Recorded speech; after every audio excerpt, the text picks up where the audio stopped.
There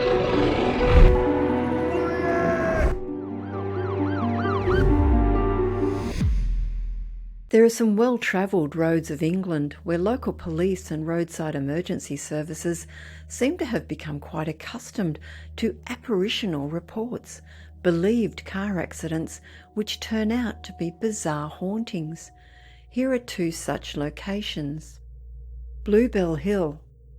The ghost of Bluebell Hill is a famous haunting phenomenon in the county of Kent.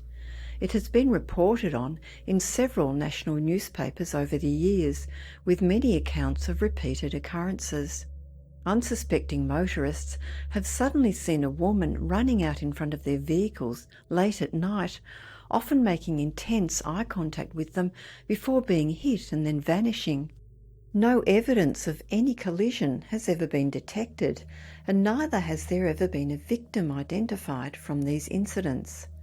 The distressed spectre is believed to be the ghost of a woman who perished in a tragic car accident in 1965 close to the bridge over the old Chatham Road. 2 vehicles were involved in the collision, and 3 of the 4 women in one car sadly lost their lives. One of those women was a bride-to-be whose wedding was scheduled for the following day. It is thought that this may be the female spectre who continues to haunt Bluebell Hill. As well as the accounts of the apparition rushing in front of cars, there have also been 4 reported encounters with a female hitchhiker on Bluebell Hill. Drivers pull over to offer her a lift and see her ensconced in the back seat, only for her to vanish from inside the car shortly after setting off. There have been several first-hand reports of the Bluebell Hill ghost, who may even be multiple different ghosts. In 1969, 4 years after the car accident, a man travelling home to Rochester late one night sighted 2 pedestrians walking towards him when they suddenly vanished. On another occasion, the same man witnessed the pedestrians again, this time crossing the road. However, another car drove straight through the vaporous pair on this occasion. Another witness was Maurice Goodenough, a bricklayer from Rochester.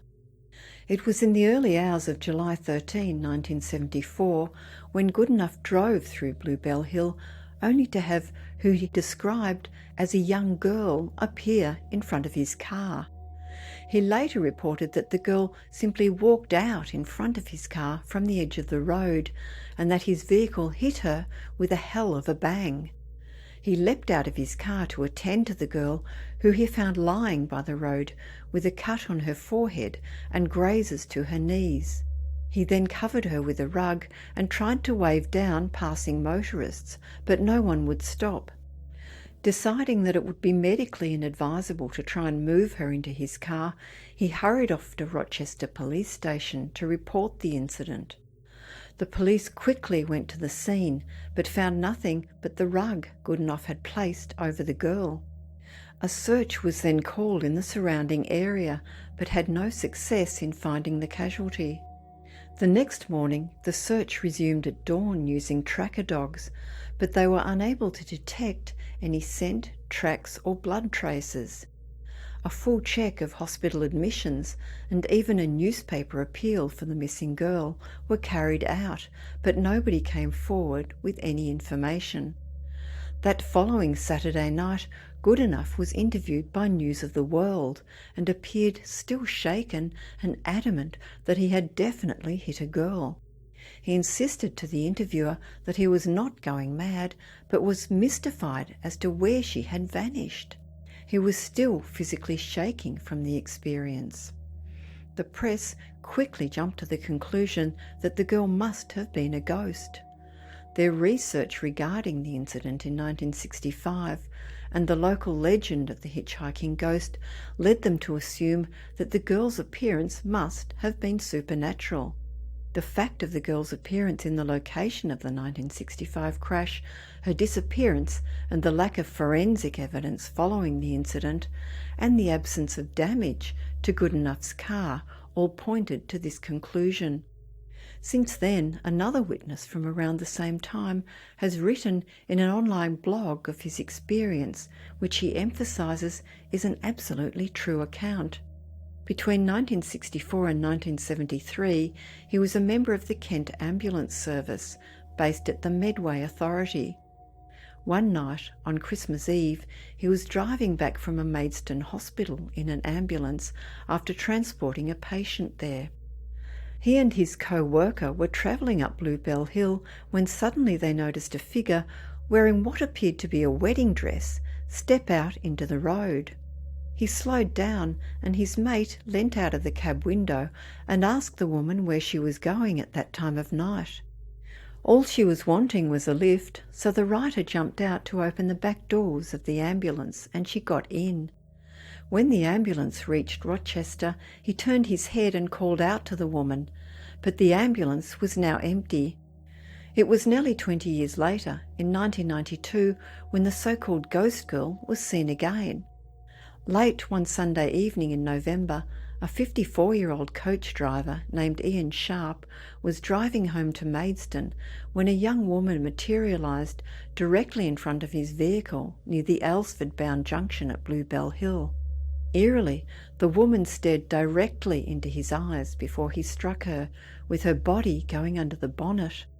The devastated man slammed on his brakes and jumped out to help her. He later said that he honestly thought he had killed the woman and felt unimaginably scared to look underneath, but he knelt down and looked straight through to see absolutely nothing there. He then searched all around the vehicle and along the side of the road, but found no one. He was so sure of having hit the woman, he went to the police station at Rochester to inform them of the incident. Very aware of the location and its notoriety, the police explained the recurrent hauntings that plagued the area. However, some officers did return with him to the scene, and sure enough, their search yielded no findings. Ian Sharp later described the sighting as the most terrifying experience of his life. Later in the same month and year, 2 motorists reported hitting a woman who was wearing a red scarf close to the Robin Hood Lane junction at Bluebell Hill. They also searched and notified the police, but once again, nobody was ever found. Burpham, Guildford. Just over 20 years ago, one of the strangest road incidents ever recorded in Surrey, England, took place and to this day remains unexplained.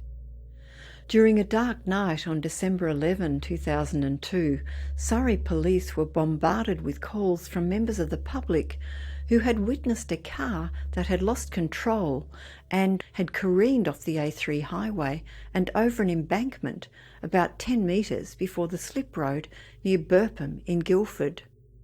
Police hastened to the scene but found no evidence of any newly crashed vehicle at the spot until they continued to search 20 metres further down the road. It was there that they discovered the wreckage of a maroon Vauxhall Astra, which lay nose down in a ditch, completely hidden from the road and any possible passers-by. Concealed by undergrowth, the car's windshield was covered in spider webs, indicating that the vehicle was not the result of a recent collision. Police also uncovered the remains of a crash victim, which had lain hidden from sight for the previous 5 months alongside the wrecked Astra. A media frenzy resulted from the discovery, with some declaring that the crash all those witnesses had rung police about was actually a ghostly replay of the accident.